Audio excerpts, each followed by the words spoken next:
We're about to tackle problem 21-1A. I want to remind you can find the problem and the template on my website, tonybell.com. To find the problem, just click the PDF link for Intermediate Financial Accounting 2. Templates can be found right here, and this is Intermediate FA Cashflow Template.xlsx. Hopefully that helps. Let's jump into the problem. Let's jump into problem 21-1A. We're doing a cash flow statement. Now, we've done these before. In this class, we've done this in previous classes. This is an intermediate level cash flow statement, and they get harder from here. If you're working through this and you're like, this is too hard for me, go back and watch some of my intro material. It will be useful to you. This ladders up from there. If you've done that, this is the starting point, though. The financial statements of Shoe Swap Outfitters, Inc. are presented below. And as usual, we have a comparative balance sheet, an income statement, and some additional information. And the question says, do a cash flow statement, doing either the direct or indirect. We'll do both. I'll start by doing the complete indirect financial statement, the indirect cash flow statement. And then at the end of the video, I'll do the direct method for the operating section. And after that, investing and financing are the same. So let's start with the title, Shoe Swap Outfitters. Shoe Swap Outfitters. We are preparing a statement of cash flows for the year ended December 31st, 2031. And as promised, we are going to do the indirect method. The indirect method, we start with net income. We work backwards from net income to reconcile some non-cash expenses or revenues. And then we look at the change in working capital accounts, the change in current assets and current liabilities. So let's start with our net income, $95,000. This template, by the way, is available on my website, tonybell.com.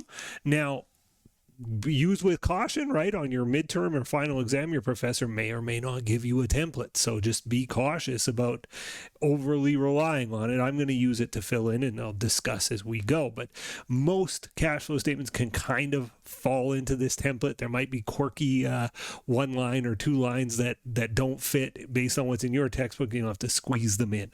But obviously my questions all fit in here. Okay, so we've done net income. Always we're adding back depreciation. We deduct depreciation expense to arrive at net income. Depreciation expense doesn't involve cash, so we're always adding it back. Now, depreciation is an operating expense, and our operating expenses are $298, but what's our depreciation? Well, it has to tell us somewhere, and it tells us right here. There are questions where you'll have to calculate depreciation, but we'll do that in a future question. I think 22, we do that in going forward. Anyway, it's given $41,000, so we add back depreciation. Now, if we had any gains or losses on sale of equipment, on sale of investment, we have to reverse them. So if we had a loss, we would add it back just as we did depreciation. We have a gain, so we're going to deduct that gain on sale of, equipment, $6K. And so we deduct, of course. Let's see, amortization of intangible assets, amortization of discounts. We don't have that. We don't have any deferred taxes, although again, we would deal with it here. So now we're into the change in non-cash working capital accounts.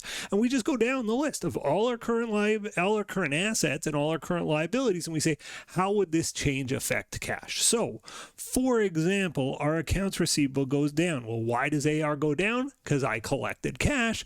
AR goes down, cash goes up, $8K. So it's a positive $8K. Now, had AR gone up, we would say cash goes down. We're not collecting our sales. That's bad for cash flow. It would be negative. If a current asset is going up, cash is going down. If a current asset is going down, as is the case with accounts receivable, well, cash goes up. Let's do inventory. Inventory goes up. All right, well, why would inventory go up? Because I bought more inventory. I have more cash tied up in inventory. It's $27,000 negative to my cash. Prepaid insurance goes down. I have less cash tied up in my insurance policies. I always think of it the other way. If prepaid insurance went way up, why would it go up? Because I bought more insurance. Here we're buying less insurance. We have less money tied up in our insurance policy, and therefore that's $2K positive for the cash flow. That appears to be it for current assets, because these are long-term assets, and long-term assets go in the investing section. So I think we can safely leave this piece behind. There's no other current assets that we have to worry about. And we're on to accounts payable. And again, we'll just go down our current liabilities. Accounts payable goes up. Why does it go up? We keep the money in our pocket. If accounts payable goes down, why does it go down? Because we pay the bill. So accounts payable going up is actually positive for cash flow. We're not paying our bills. We're keeping the cash in our jeans, in our pockets. Salaries payable goes up, also good for cash flow, plus 4K. Dividends payable goes up. That is good for cash flow. However, dividends don't belong on this section of the cash flow. I mean, that's our the one exception at this point. There are the odd exceptions here. Most of our current assets and current liability changes get tracked here. Dividends, though, are at the very end. So we'll do that in the financing section. So we'll just leave that for now. Interest payable goes up. Well, why does a payable go up? Because we're not paying it. We're keeping the money. Again, I always think of it the other way. If interest payable goes down, why? Because I paid the interest bill. Interest payable goes up because I'm not paying the bill fully. So plus 1K to cash. Unearned revenues goes up. Well, why does unearned revenue go up? And the answer is because what is an unearned revenue? It's when a customer pays me in advance. So why would unearned revenues go up? I got more money. They paid me in advance more. 5K is the difference there. A lot of pluses here. We've got a minus. Income tax payable goes down. Why does it go down? Because I paid my taxes. 3K. Why does any payable go down? Because you pay. And that's it for our, I'm just reading down the balance sheet. That's it. But now we're into bank loans and stuff. We should assume bank loans are long-term. Hence, we'll deal with that in the financing section, and equity accounts get dealt with in the financing section as well. So let me add up this list of numbers. Here we go. 95 plus 41 minus 6 plus 8 minus 27 plus 2 plus 7 plus 4 plus 1 plus 5 minus 3. I get $127,000, 127K. $127,000 is a key number. Now we'll do this again, the direct method, but I'll save that for the end of the video. Let's continue down and do the investing section. And the investing section, the focus here, let me minimize that. The focus is on long-term assets. So what do we have for long-term assets? Right there, we just have buildings and equipment. And what accounts are involved in our buildings and equipment and our accumulated depreciation? Well, it's the buildings and equipment, it's the depreciation, and it's the gain on sale. Basically, everything I've got circled are the key accounts here. Let's now, generally speaking, these questions are going to give you a little bit of additional information. They're going to say, we bought some equipment, we sold some equipment. They'll give you some flavor here, particularly if the company both bought and sold. Now, if it doesn't give you any information, you can infer some things and calculate some things. And we'll do that, I think, in 21.5, where it really doesn't give us much information. We just have to infer things. But here it does give us information. So bullet points 4 and 5 are the ones that kind of come up. It says equipment was purchased for during the year for $96,000 cash. Well, that's that simple. Cash paid for equipment. 96. Now, it is possible we could have multiple purchases of equipment, in which case we would just total them. It says equipment was sold for cash during the year. The original cost was 58. The accumulated depreciation was 9. All right, so equip of 58, AD of 49 gives us equipment net of 9. We sold equipment with a net book value of $9,000. Did we get paid $9,000 cash? And the answer is no. And how do I know? Because of this gain on sale. If I sold equipment I thought was worth 9 and I had a gain of 6, I must have got paid $15,000. So we're going to add the gain, 6K, to get cash received when selling the equipment of 15. That's our number, plus 15. Had we lost, it would just be a minus. Okay, negative 96 plus 15. Heaven help me. I should be able to do this in my head. I'm struggling right now. I think it's 81. Shouldn't have struggled that mightily with that. And it's 81 negative, of course. On to the final piece, the financing activities. The financing activities, think debt and equity, long-term liabilities, and think dividends paid. debt, equity, dividends paid. So bank loan payable going down. Why would it go down? Because I paid off the bank loan. I would think cash paid to pay down debt, $10,000. Now that's what I would think, but I'm wrong. So my knee-jerk reaction is, that's what I can infer. I paid off $10,000 of debt. However, it says during the year, the company repaid $30,000 of the bank loan and borrowed $20,000. So this is actually going to create two line items. We borrowed $20,000 and we paid back $30,000. The net is negative $10,000 as we suggested, but we want to separate them, and that would be a mistake, just putting negative $10,000. Even though we'd get the right answer at the end, it would be a mistake. So we borrowed $20,000, cash received on borrowing, $20K, cash paid for reducing debt, negative $30K. Okay. And of course, the net effect there is 10. What about common shares? Okay, common shares went up by 25 grand. My knee-jerk reaction is to say we issued common shares for 25,000 cash. And bullet point 7 confirms common shares were issued for cash. There's no other bullet points about common shares. I think the fair assumption is to say that 25K positive here on issuance of shares. I was in the wrong line. Last one, cash paid for dividends. If it doesn't give you the amount, and it says dividends were declared, doesn't say that they were paid, doesn't give you the amount, you've got a two-step process here. First, we got to say, how does retained earnings work to figure out the amount of the dividends? This is like a statement of retained earnings from, intro class. So you go, my retained earnings beginning, 383, add net income, 95, subtotal, 383 plus 95 is 478, minus dividends declared equals retained earnings ending. And we know our retained earnings ending is 426. So I can work out by working backwards what my dividends were, right? 478 minus X equals 426. X has got to be 52. Our dividends declared is 52. 478 minus 52 is 426. The math would be 478 minus 426. That's the math I did in my head. Wow, what a great mathematician you are, Tony, is what you're probably thinking. Yes, thank you. Okay, so that's the dividends declared. That's not necessarily the dividend. What an ego. That's not necessarily the dividends paid. And it's not the dividends paid. How do I know that? Dividends payable changed. If dividends payable went down, we would have said, we paid more than 52. Dividends payable went up, so we paid 3,000 less than 52. So it's dividends declared plus decrease in dividends payable, 52,000 plus, the decrease, but in this case, we minus the increase. 52 minus 3 is 49. Cash paid for dividends, 49K. And I think at that point, we're good to go. Hopefully, our calculator tells us we did well here. The beauty of so much of accounting is a lot of times you can just know if it worked, and we'll have a pretty good idea if this worked in just a second. 30 negative plus 20, there's our negative 10 we discussed earlier, plus 25, minus 49 is 34 negative.